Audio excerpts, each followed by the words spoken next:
everybody. Welcome to 270, and this is the Captain's Corner. And it's great to have you all here. It's wonderful to see such a great turnout. And for those of you that have never come to one of these before, very simply, this is a really fun Q&A session with some of the most senior leaders and management team here on board Anthem of the Seas. So how it's going to work very simply is we'll introduce ourselves one at a time, and then we're going to turn it over to you, and you can go ahead and ask us a simple question of the officers if you'd like. Okay, so very simply, you can tell us your names, where you're from. And we have Mo, we have Duda over there with the microphones. You just put your hands up, they'll come over, and we'll go ahead and kick things off. And we have about good 40 minutes to do this. So we'll start, and we'll start with some introductions. I'll go ahead and I'll start first. Of course, your cruise director, Mitch, in charge of all the entertainment on board from London, Ontario, Canada. Been with the company 15 years. And anybody watch the Raptors game last night? Anybody notice? Some people aren't happy about it, but let me tell you, we are. But I look forward to any questions you may have about entertainment this week. Thank you. Good afternoon, everyone. My name's Dean from England, hotel director on board. Out of the 1,600 employees, 1,400 of mine, food and beverage, entertainment, he's one of them, all the rooms and so on and so forth. Been with the company for 27 years. Started on Song of Norway. Anyone remember that ship? I thought I recognised you. Okay. All right, and that's it. Yeah, he's my boss, right? So if I don't do well, I'm leaving tomorrow. Regardless, you go home tomorrow. Alright, good afternoon everybody, thanks for coming. I'm the designated driver for the last part of your cruise anyway. Managed to find the ports. So basically what I do on board is just to make sure everybody else do what they're supposed to do. I'm from Denmark originally. I've been with Royal Caribbean International since about 2000. Throughout my time here I've worked with the company's new building teams for back in the day for the Oasis and construction Celebrity Solstice, and then I've been around. I've been captain on Brilliance, Adventure, Liberty, Quantum, and this one. So shoot, whatever you would like to know. All right, Chief. Good morning, everybody. Welcome. My name is Marco. I'm the chief engineer. I'm responsible of the technical side of the ship. I'm from Italy. I work on this business since I was graduated in school in 1985 and with the Royal Caribbean since 1995. I'm here to ask eventually your technical question. Welcome. And now I give the word to the environmental officer. Good afternoon, everybody. My name is John. I'm from the UK, England in the UK. And I've been with the company 17 years. Started off as a deputy security officer, I was a safety officer, and I've been an environmental officer now for about, over 10 years. Found a niche in life. My responsibilities are that I make sure that the ship doesn't break any national, international, port state or port rules in regards to the environmental management system. Thank you. All right, well, thank you, gentlemen. And now we're going to turn it over to you.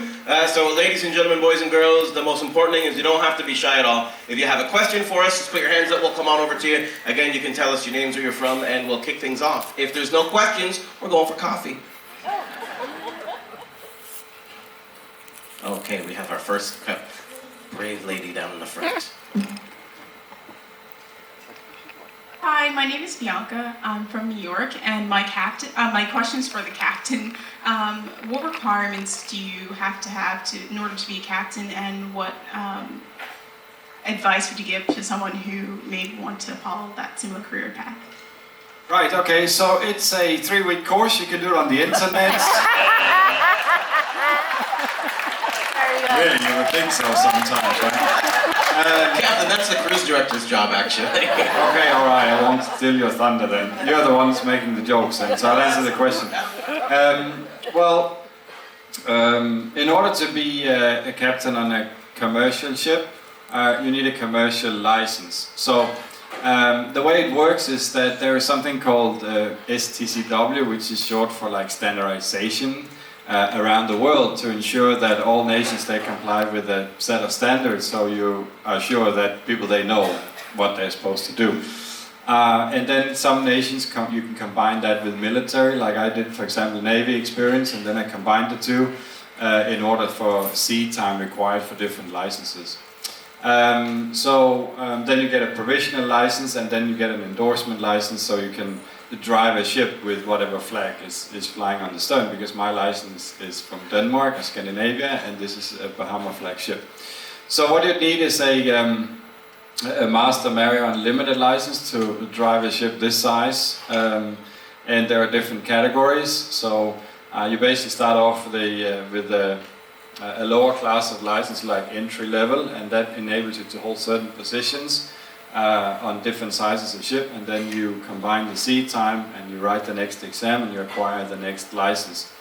And in addition to that, because when you're a captain on a cruise ship, you can't just walk straight over and be a captain on a tanker or vice versa. So there's a lots of amendments and other certifications that you're required to have specific to the type of ship that you are captain of.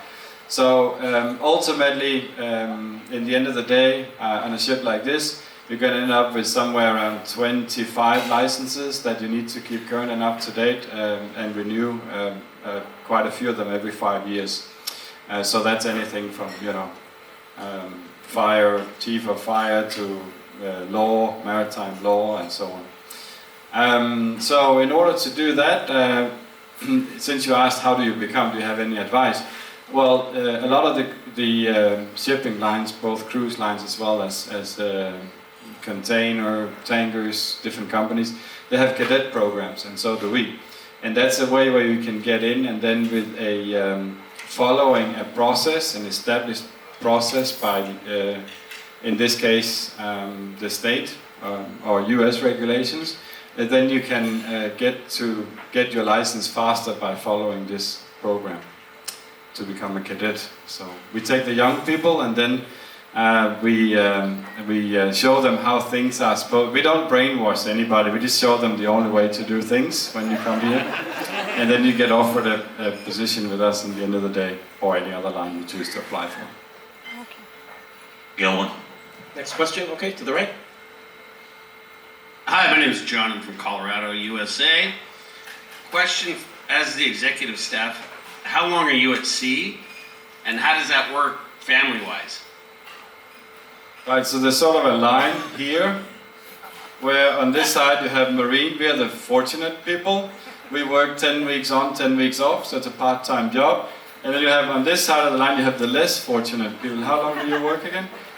365. Yeah. So when I started, it was 9-month contracts, but now it's 4 months on, 2 months off. Depending on which captain it is, pretty much day-to-day contract. Exactly. If I'm going, you're going.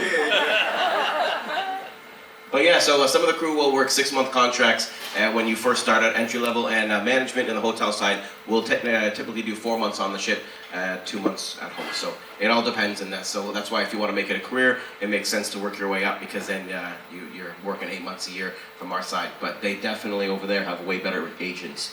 The Marine guys, 10 and 10 is our dream. It's also how it works out with family life. Obviously it's a bit different when you work these long periods of time, and you also have long periods of time off. So again, that depends from one to the other exactly what the setup is. Of course, it takes some more, let's say, figuring out how that setup is going to be, and whether or not your sport can cruise with us. But I think we all have the same thing in common, regardless of the length of our contract. When we come home, there is a whole toilet roll full of things that we need to do. But so then we look forward to come back to work to chill out. You know? Yeah. But Royal Caribbean is great. They do give us, if you have your own cabin, you can bring your friends and family on board to sail with you, which is great. And actually, You have friends? I don't have any friends. I said if you did have friends. But you know what? A lot of the Marine teams, they say that they have shorter contracts because they can get a lot less done in less time. So I don't know if that's true. Next question. My name is Kevin. I'm from Orlando, Florida, and we usually cruise out of Florida, but we flew up this time to go on this ship for North Star. That was the wrong cruise, I'm afraid. What, full refund? I think that's the hotel department.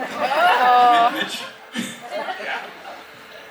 Yeah, you know, it's one of those things that we one of our features on board the ship, and with all this new technology, inherently there's times where it's going to go wrong. We've had this technician on board working to fix it, but well, hopefully you saw the message that we sent out that not safe to operate. We're not going to take any risks and put anybody up in it.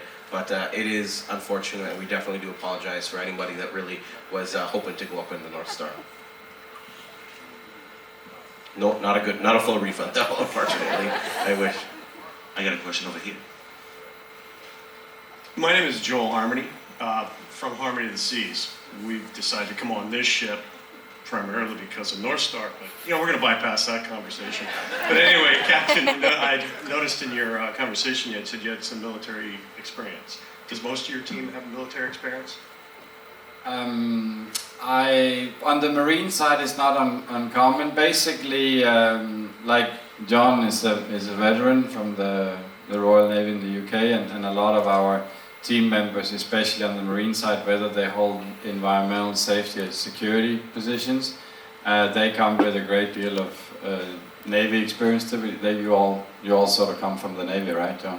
You pretty much. I do need to say Royal Marines. I was a Royal Marine for 22 years. Yeah. There you go. Sniper or? They're good. You can't talk about it. We have PlayStation experience. Oh yeah. Call of Duty. We tell you. In addition to that, quite a great number of our security staff, they come with military backgrounds as well. Yeah, and then once they walk by the buffet on a cruise ship, they're like, I'm going back there, right? Okay, I think straight We have ahead. one right over here. My name is Susan. I'm also from Colorado. I see that, or I've noticed that there are no American flags flying on the ships. It's usually the Bahamas or some other country. Is there a reason behind that? And if so, what is it? Well, the American flag is flying when we're in U.S. ports. So that's how it works. We fly the flag of the port, which is then becomes a port state as long as we're there. And then when we leave a port state, then we fly a company flag or the flag of the ship. So we can't fly the American flags when we're not an American ship in international waters. That makes sense. Why are most of the employees not American? I find very few. Oh, Dude, this gentleman's an exception. Well, I mean, we have employees from more than 70 different nationalities around the world.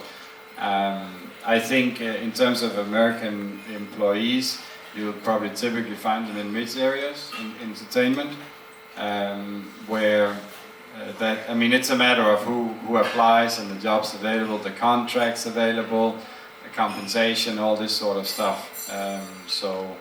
I guess we can make this an advertise. We want more Americans to apply for jobs in ships. Yeah, we do have two websites. We're RoyalCaribbeanProductions.com, and then there's Royal Caribbean RoyalCareersAtSea.com. That lists all the jobs, and it's open to anybody to apply from anywhere. And Mitch's job is available, by the way. Yeah. I've already started packing. Anticipation. I'm sorry? Oh, okay. Hi, I'm Dave from New York, and I had a question kind of along the lines of military. I know you have different positions, but then you also wear like a military-style ranking system. And I was wondering how significant that is among like all the employees. In fact, like I haven't seen Mitch in a uniform one time with the same Yeah, ranks let me there, just the tell naval you. rank. Let me just tell We you. tried to give him one stripe, it went horribly wrong. So. Let me tell you, I have stripes. I'm just not allowed to wear them. All right. I'm not sure I understand the question. How significant is it that you wear the ranks? Do you have to salute each other? Is there like a hierarchy as far as the military rank system that you wear? No, Because it's very we closely sort of United wear States. the stripes because of you. A while back we tried not to wear stripes, and we were quite comfortable with that, but you didn't like that at all. So, in general, not you, but as in guests, likes to be able to identify who's in manager positions on board and so on. And then, of course, in hotel, they just all put white stripes, white between the stripes. You can't see who's who anyway, so you need to guess that. But otherwise, there's not a standard for like commercial shipping worldwide. If you go on other cruise lines that have different outlets for different positions, and so I think pretty much all of them more or less, you know. So that's more like a part of the game sort of thing. I mean, yeah. I think one of the features is that depending on what you work your way up towards, that you might get some better privileges in and around the ship, and that can be important to some people too. All right, we have one all the way over here to your left. Hi there, my name is Jen and I'm from New Jersey, and I'm just intrigued. I'm a nurse and I was curious, I hope whoever went off this morning is safe and well, but I wanted to understand like your preparation for a medical emergency and also your coordination with the Coast Guard. How does all that work, and just curious how it works. Yeah, let me try and answer that so I don't make a long story out of it and take all the time, because there's quite a lot of components to that. So we have on board a medical facility, a hospital equipped with 3 doctors, and we have like 4 nurses. We have wards, we have ERs, we have everything you need in order to. They say the safest place to have some sort of medical emergencies on the ship because of the response time, you can say. Having said that, when we perform medical evacuations, knock on wood, they're fortunately quite rare because of accidents that happen. They're usually related to some, most commonly lifestyle diseases that develops into some sort of complication that requires some special treatment or specialty, you know, surgeons and so on. And in those cases, when they're life-threatening, that's what we talk about when we do medical evacuations. So the way it works is that our medical staff assess this situation and then consult with our shoreside professionals as well. And if they are in agreement that this is critical, then I contact the Coast Guard, and then our medical team discuss with their flight surgeons, our medical team, whether an airlift or a going into port or evacuation by boat, all depending on where the ship is, what is the best course of action, or if it's simply better to remain on board until we reach the next port. And then we agree on that, and when a helicopter, in this case, arrives, then I assess the situation and I say I'm comfortable with the helicopter approaching, and the helicopter pilot assesses the situation, and if he or she is comfortable, then we conduct the operation, and that's how it goes in very short words. Right, gentlemen, on your right. Hi, my name is Jim. I'm from Pennsylvania. This is my lovely wife, Rose, by the way. My question is, on a 9-day excursion like this, how much fuel would be burned in a round trip for the amount of distance that we've traveled? In a round trip of this extent of 9 days, we are consuming 1,400 tons of fuel. That's a lot, by the way. I don't know how. It's expensive. That's why the drinks are so expensive, all right? So. All right, we have one over here. Jill from New York, and I have a question. Any plans to have more ships sail out of Bayonne, New Jersey? Well, yeah. I guess I can say. Well, the sort of the plan, the immediate future, I understand is Oasis coming up and sort of covering, let's say, or covering that market, and the Anthem will go to Europe next year.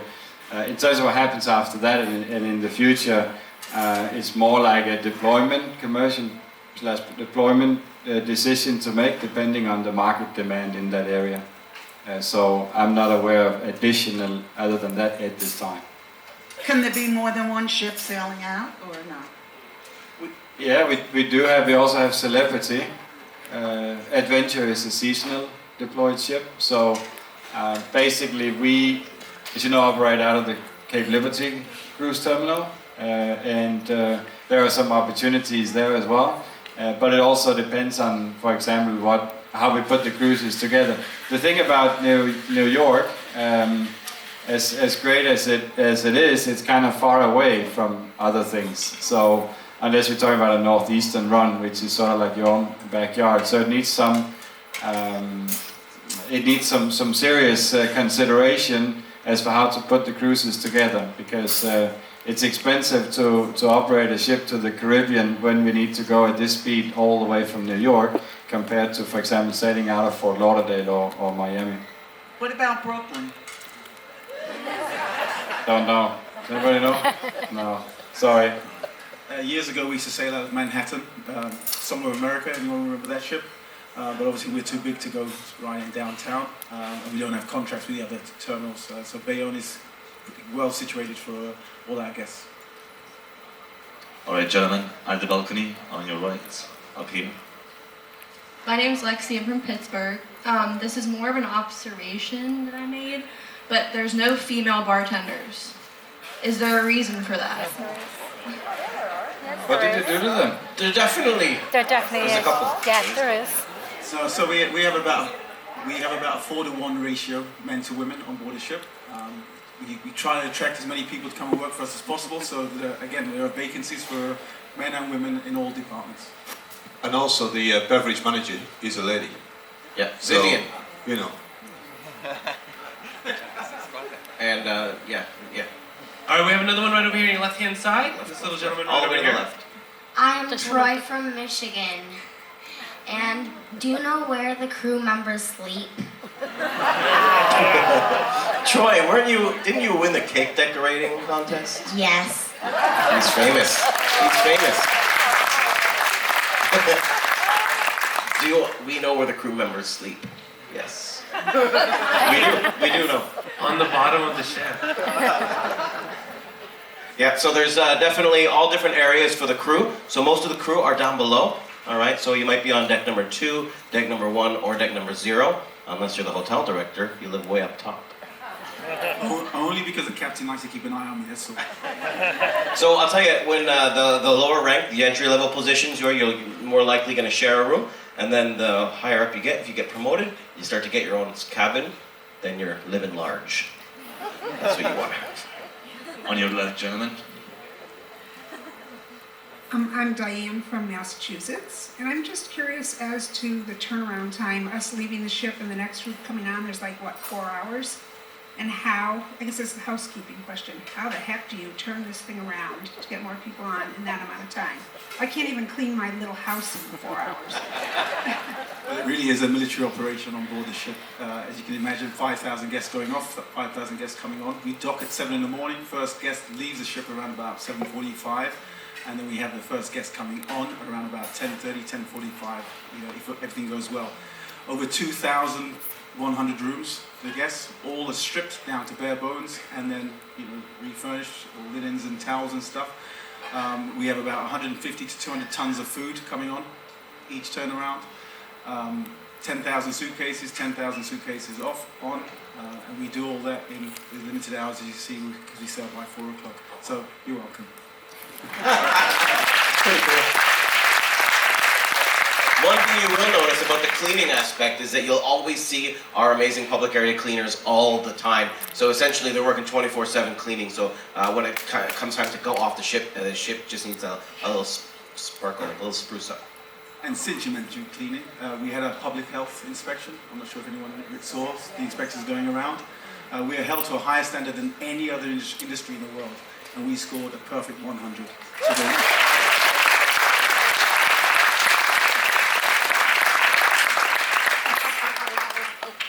All right, right over here to your left. Hi, I'm Marianne from New Jersey, and we're planning a trip on the Oasis going out of Cape Liberty next year. And I know previously, the Oasis was too big, I understand, to go into the Verrazano. So I'm just wondering if maybe your technical officer can comment on what they're doing to the ship to allow it to come to Cape Liberty. The reason it was sort of too big, or where this came from, was that the Oasis class, they have a funnel smokestack that can be elevated and lowered, raised, and that was put on in order to avoid exhaust gases and so on coming down and entering the Central Park area to lead that away. So as it's a lot easier to lower the smokestack than it is to raise the bridge, that's exactly what we're going to do. And the ships anyway have that, otherwise we wouldn't have gotten them under the Great Bell Bridge in Denmark coming out from the yard anyway. So they do have a hydraulic system where they can lower the smokestack, and that's what they'll be doing. Over here, gentlemen, on your right. Okay, I'm not sure whose question this should be, so it's a jump ball. But I've seen some shows on TV about how much it costs to build a ship like this. I know it's like $1 billion or something ridiculous. And we talked about the fuel earlier, big operating expense. What kind of a return on investment is ROI is Royal Caribbean thinking about when they, have a business plan for a ship this size? Is it they make their money back in 7 years, and 10 years, and 2 years? Does anybody have any idea? We're not sort of like a financial advisors for stock options and so on, but it's not, it's a publicly traded company anyway, and in terms of return of investment, that's at any given time what the majority of our shareholders they demand. So you can't say that this is the figure we're looking at. So that depends on the market. And in terms of the ships themselves, we could maybe talk about that. That when we build ships, basically a life cycle of a ship is in the construction phase built to anywhere between 25 to 30 years, which means that regulations can change and you upgrade and so on. And you can see ships much older than that sailing as well, and you can see ships younger than that, going out of the fleet. So that depends, and basically that's tied into the basically whether or not a ship is capable of delivering a vacation experience you're associated with a Royal Caribbean International cruise, and therefore, even though that the ships are technically fully up to speed, regulatory up to speed, safe, all compliant, sometimes we change the interior and we introduce new things, and new restaurants, or upgrade them, like we did recently with the Mariner and the Navigator, to service the short cruises to Coco Cay. So that's a philosophy in terms of and then we have different brands as well, and we can move the ships in between. I have another question right over here on the left-hand side. Corrado from New Jersey. Who does the laundry for you? Or who does the laundry for the crew? Does the crew have to do their own laundry? Well, we do actually have a crew laundry area that we can do our own laundry, but all the crew members have their uniforms laundered for free in our laundry facility, the same ones that will do all of the laundering of the towels and the sheets and all that. And it's run by an incredible team down there, and that's overseen by the executive housekeeper and his team. So, yeah. All right, we have another one right over here. Hello, my name is Anthony. I'm from Cleveland, Ohio. What would happen if the ship runs out of fuel? You'd be rowers. We'll be handing out oars to everybody. All right. They plan it really well, buddy, so that we wouldn't have to have that issue. But we can always get gas in the next port, so we might need to borrow some money though from you. Over here, gentlemen. Sorry, I have to make a correction on the previous statement because I'm not a math teacher, so and I think in Italian translate in English, so maybe I'm excused for that. 1,000 kilowatt is 1 megawatt, not this hypothetically 1,360. I don't know where I got them today. I'm glad we got that corrected. I wouldn't have slept tonight. I had no idea what you were saying the whole time. I was like, yeah, All right, gentlemen, I got a question for you. Everybody's nervous because there's a math teacher in here now. We're all... I'm Lisa from Illinois. My question was like what you said about no waste. What happens with the food like after Haiti? When we went to Haiti to your island, where's that food? Do you bring it back on the ship, or do you leave it for the people on the island, the Haitians? Yeah, so if it was Haiti, for example, probably we don't bring anything once it's gone off the ship. We wouldn't bring it back on board for US public health reasons. It would, if the people on the island are not eating it, then it'll go to the incinerator. So on board, when we talk about zero waste, we're talking about what goes into the ocean. We do get a significant amount of food waste on board. There's a whole waste food movement system on the ship, Doesn't matter whether you're up in deck 15 forward in the solarium or whether you're down in aft on deck 4. We've got pipes that actually take it down into the low part of the ship. And what we do with the food waste is we press it, and the liquid goes into one tank and that is discharged to the sea. The solids are dried and burned. Yeah, and it's about 8 to 10 cubic meters a day, but majority of that is water. All right, we have another question right here on your left-hand side. Hi, I'm Stephanie. I'm from New York. My question's for Mitch. How did you become a cruise director? Well, seriously, it's how the captain said it originally. You just find a little slip on Amazon, $50, and you're a cruise director. You know, His parents went on a cruise in '84 and they left him here. I was just standing out by the pier one day looking sad. They're like, bring this guy on. Let me tell you, it's one of the most interesting different pathways. I know a lot of different ways and paths for cruise directors. It couldn't depend. A lot of them will come from a background as an entertainer. Some of them might be singers or dancers. And a lot of us have business background like myself. So some of the ships now, where they're getting a lot bigger and more technical with a lot more staff, it needs more of a business background. But you also have to be able to balance that by being in the office, maybe 75–80% of the time, and then the rest of the time out and around the ship, hosting some of the shows and the events. So I had a business administration background, marketing, and promotions, and I did a little bit of hosting, but when I first joined the ships in entry level and DJ and stuff, I didn't really know. I wasn't very skilled in hosting and talking in front of large groups of people, but you can, one of the best things about Royal Caribbean is kind of wherever you start, you can work your way up. And I know a lot of cruise directors like myself who started as crew staff and DJ, or maybe a dancer, and on some hotel directors who started as cleaners. And if you have the drive and the passion and a little bit of education that goes with it, you can get promoted. So it's pretty far and wide open. But again, if you go on the website and you look at the different job descriptions, it gives you an idea of what education you need and background. All right, gentlemen over here. Yes, I'm Joe from Maryland. I had a question for the captain in regards to his announcements. I really look forward to them in the morning, but it's a little tiresome to open the door to hear your announcements every day. They're never broadcasted into the rooms. Is there any reason why? Yeah, the main reason is that the way, I can't say why or why not, but the way this class of ship is constructed is that either I go into the rooms or I don't. It's not like you get to choose. A lot of times, cruise on other ships, you'd have a little button there, and you get to decide if you want to listen to me or not. And so with the announcements and such, and when I make them, especially shortly after arrival, which is early morning hours, and I blast into every single room saying that now we arrive, I get a lot of complaints about that. So yeah, it is a little unfortunate that you then have to open the door in order to hear what's being said.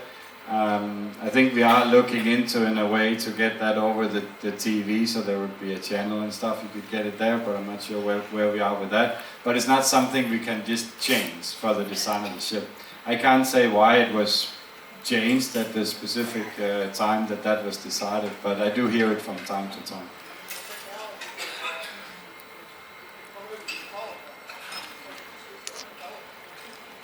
Yeah, because we've heard it before, our technical team are looking at various different solutions that would then apply to all ships in the same class, and so unfortunately I don't have an option. It's either or here now as it is, and while testing both sort of approaches, I very quickly learned that the one I'm using now is the better one, you know. Yeah. All right, especially if you had a late night, right? Now we do have time for, I think, 2 more questions. So I have one right over here. I'd like to know how many captains do we have on this ship, and how many hours do you work for safety reasons? Do you do overtime, or you work 8 hours? I'd like to know that. And second, how many ships do you have as Royal Caribbean, and which one is the newest one? Right, okay. So start from the back first. I think it's 26 ships now, with the newest being not Symphony anymore, not Spectrum, actually. Spectrum of the Seas, heading over to Asia. As a captain, I hope we only have one captain on board, but that's not actually true. We do have a few when it comes to the question earlier in terms of license, the staff captain, who is the second in command, he has the same license and certifications as I have, so basically he can take over at any given time if something happens to me. But you might actually be asking about who is driving the ship and this sort of license, because a captain is sort of anybody with a master mariner license, you could say. So our bridge teams, we can say, are like consist of second officers and first officers, and they are the ones actually driving. They are the ones that work in shifts. They are the ones on the bridge, always 2 at a time. Then when we go in and out of port, then we, of course, I'm on the bridge as well, but otherwise I don't actually work on the bridge driving the ship. That's not how it works, like, for example, an airplane. So we have these officers, and in case we need a little bit more people up there, we have 2 chief officers, which are senior navigators, and then a staff captain and myself. So that is the navigation team. In terms of how many hours I work a day, a lot of other people would actually like to know that, right?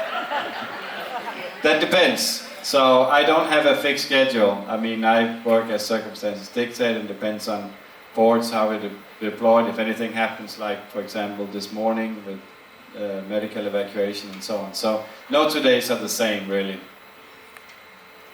Okay, we have one last question over here.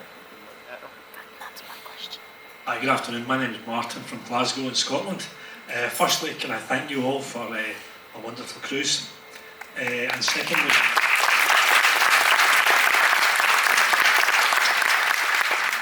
secondly, when we arrived in Labadee, it did seem quite a tricky entry in terms of how long it took to actually get the ship moored, and I was curious from the captain's point of view, where is the trickiest place he's actually ever taken a cruise ship? So I think from my side, the 2 most tricky places, actually that's in your backyard, Chief. Salerno in Italy would definitely be one of them, which is just south of Naples, which is very, very tight. You almost need to put grease on the side of the ship too, and there are rocks everywhere. So thank you for that, Chief. Yeah, Genoa is actually very, very tight too, as well as Venice. Venice can be very tricky because there are very strong currents, and you've probably seen on the news lately that if you don't, if something happens and don't go exactly as planned, even though that is not human error, if something just happens and you have a failure or whatever it may be, a lot of things happen very quickly. So those are definitely some of the tricky areas. It depends really. A port, let's say, becomes tricky when there is lots of wind and currents. There can be an easy port the next day, for example. You could take a ship into Quebec, for example, and it can be the easiest thing ever. And then the next time you take it in, you have like 5 to 6 knots of current, and it becomes one of the more tricky ones. All right. Captain, it looks like there's one little girl over there with a bonus question, so we'll do our final question. My name's Kyla from Pennsylvania. Like when I was at the rock climbing, there was stuff spraying on us and it wasn't water. Do you know anything about that? I'm going to cancel that question, actually. Did you notice that giraffe next to the rock climbing wall? I think it was probably spinning. No. None of us know. Maybe it was raining. I think we're going to have to investigate that a little bit further. It could have been someone washing a balcony or a deck and the wind blew it up, but yeah, we'll have to look into that. Good question, though. All right, thank you so much for coming, everybody. Great questions. Thank you to our senior officers and, of course, the master of the vessel, Captain Henrik. Thank you.